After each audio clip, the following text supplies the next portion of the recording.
pássaros são vivos? Ah, é que eles não vivem num mundo tão burocrático como o nosso. Pensa bem. Realmente temos que estudar. Muito!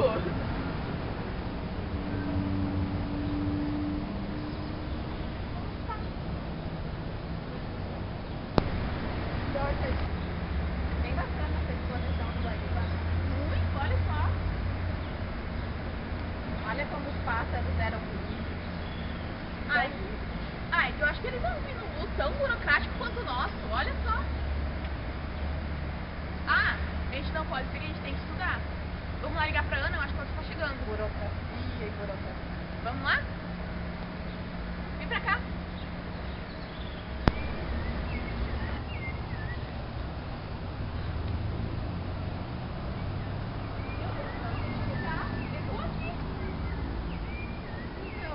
Eu tava lendo sobre a burocracia pra fazer muito trabalho. Ah, então tá. Não tá indo eu contigo. Sim. Já sabe o que vai falar? Já. Eu tenho mais ou menos ideia, mas não com certeza. Eu acho que vou ter que dar mais uma estudada. Aí eu vou falar com a guria sobre burocracia, alienação. Eu acho que eu peguei a parte dos tipos de dominação do Weber. Ah, gurias, lá tá vindo a Letícia, ó. Vamos combinar com ela pra estudar amanhã. Oi, tudo bom? Oi, Lê. Oi. A gente tem que combinar o estudo de amanhã, pode ser? Então tá. Bem, já que eu não vou poder participar do grupinho de estudo, aí vai a minha contribuição.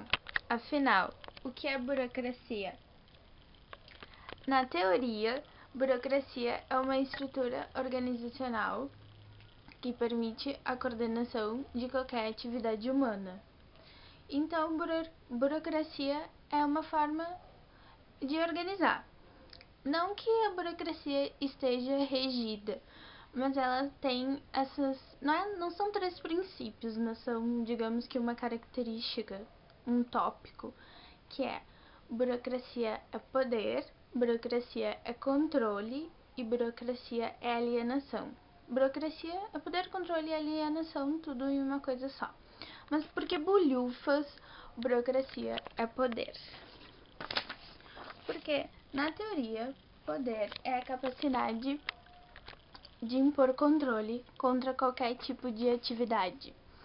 Então, poder é quando tu controla, e quando tu controla algo que não está saindo como desejado. Quando tu pode controlar algo que não está exatamente como tu quer, isso se chama poder. A burocracia também é poder porque ela é impessoal. Ou seja, não existe nenhum tipo de favorecimento. O que é imposto para mim, se nós estamos em um mesmo nível, digamos assim, e é imposto para ti também. Isso é uma impessoalidade. Ela visa tratar todos da mesma forma quando estão no mesmo nível. A burocracia também, ela separa a esfera pessoal da esfera profissional. Tu não mistura o mundo de trabalho com o mundo pessoal da tua vida. Isso é impessoalidade. E também a burocracia é poder porque detém do monopólio do saber. O que é deter do monopólio do saber? É tu saber das leis, das normas e usá-las a favor a ti mesma em qualquer situação. Tu tá com um problema contra uma pessoa e tu detém do monopólio do saber, tu abrange muito mais conhecimento do que essa pessoa, se ela não detém no monopólio do saber. Isso favorece em qualquer circunstância. A burocracia é poder também, porque existe uma hierarquia. O que significa hierarquia na esfera da burocracia é a diferença entre o submetido e o subordinado e quem manda. Isso é uma hierarquia. Existe um chefe e quem faz as tarefas ordenadas. Apesar de existir essa hierarquia, a burocracia visa também o coletivismo.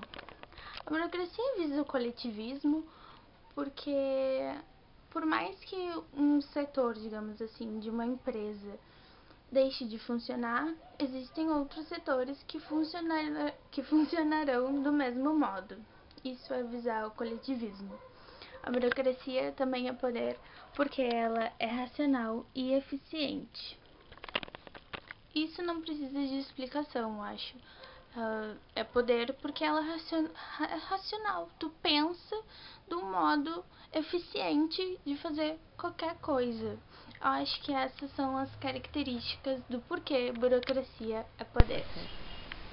Burocracia é o conjunto de procedimentos necessários para que alguém obtenha autorização estatal para o exercício de qualquer atividade econômica. É isso.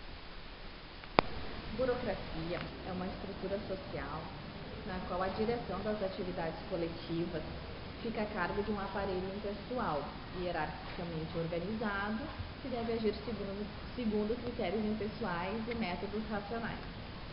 A burocracia nasce das relações de produção, consolida-se no Estado como forma organizada de controle social e amplia-se com as organizações de modo geral.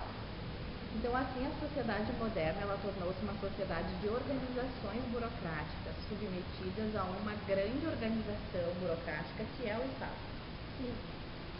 Então, como características a burocracia tem, ela mantém um estado de segurança e conformismo em troca do trabalho assalariado de parte das pessoas, né?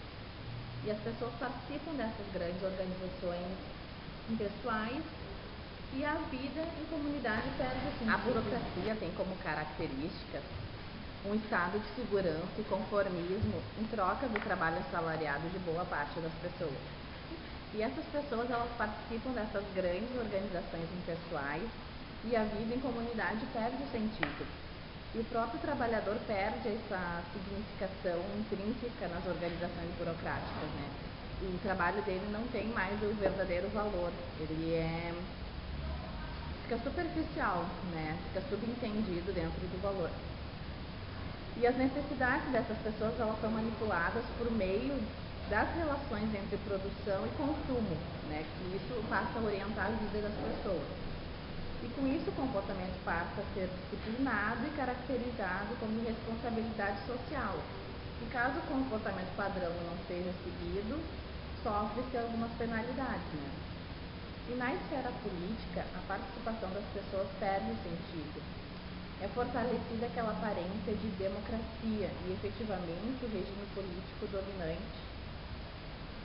Isso ocorre por meio dos partidos políticos e dos sindicatos, vistos como organizações burocráticas que criam essa falsa sensação de participação das pessoas na democracia, né? Nas decisões políticas que têm que ser tomadas pela sociedade. Na alienação, o homem é tão mercadoria quanto uma mercadoria qualquer. Ele trabalha, trabalha, trabalha e mais pobre fica. O trabalhador ele não pensa, ele só executa. Na alienação é bem separado o que manda e o que obedece. O que fala. O dominador e o dominado. O dominado ele toma para si a vontade do dominador. Isso faz com que ele não pense, com que ele só execute. E aqui fala. O homem é tão alienado que não entende mais o papel na sociedade. Ele não entende mais o que ele faz. Um exemplo, se ele só coloca numa fábrica, se ele só coloca a capinha no celular, ele vai fazer só isso. Ele não vai saber o que foi feito antes, nem o que vai ser feito depois. Ele não vai saber o produto final, vai saber só a parte dele. A alienação é a objetificação do ponto de vista marxista. No capitalismo, a objetificação implica a alienação, pois o capitalismo, ao dominar completamente o trabalho humano, o aliena totalmente. Começou. Max Weber entendeu que existem 3 tipos de dominação, conforme a sua legitimação, isto é, conforme a natureza dos princípios e crenças que dão estabilidade à dominação. Ele distingue a dominação tradicional, a dominação carismática e a dominação legal. Na dominação tradicional, seu tipo mais puro é a dominação patriarcal. Obedece-se à pessoa em virtude de sua dignidade própria, santificada pela tradição, fidelidade. Falta aqui o conceito burocrático de competência, uma esfera de jurisdição objetivamente delimitada. Na dominação carismática, a legitimidade vem do carisma, seja um herói, um profeta. Seus discípulos obedecem a ele por terem fé em suas qualidades e em sua pessoa. Esse tipo de dominação é relativamente comum em movimentos religiosos e revolucionários. Normalmente, essa dominação se exerce de forma relativamente instável e inconstante. Já na dominação legal ou racional legal, a legitimidade provém da crença na justiça da lei. O povo obedece às leis não porque seja comandado por um chefe carismático, mas porque crê que elas são decretadas segundo procedimentos corretos. Exemplo, um governante, ele é considerado superior porque atingiu tal posição através de nomeações consideradas legais. É em função disso que ele exerce um poder dentro dos limites fixados por um sistema de regras que tem força de lei. Já na dominação legal ou racional legal, a legitimidade provém da crença na justiça da lei. O povo obedece às leis não porque seja comandado por um chefe carismático, mas porque crê que elas são decretadas segundo procedimentos corretos. Exemplo, um governante, ele é considerado superior porque atingiu tal posição através de nomeações consideradas legais. É em função disso que ele exerce um poder dentro dos limites fixados por um sistema de regras que tem força de lei. O aparato administrativo que corresponde à dominação legal é chamado burocracia.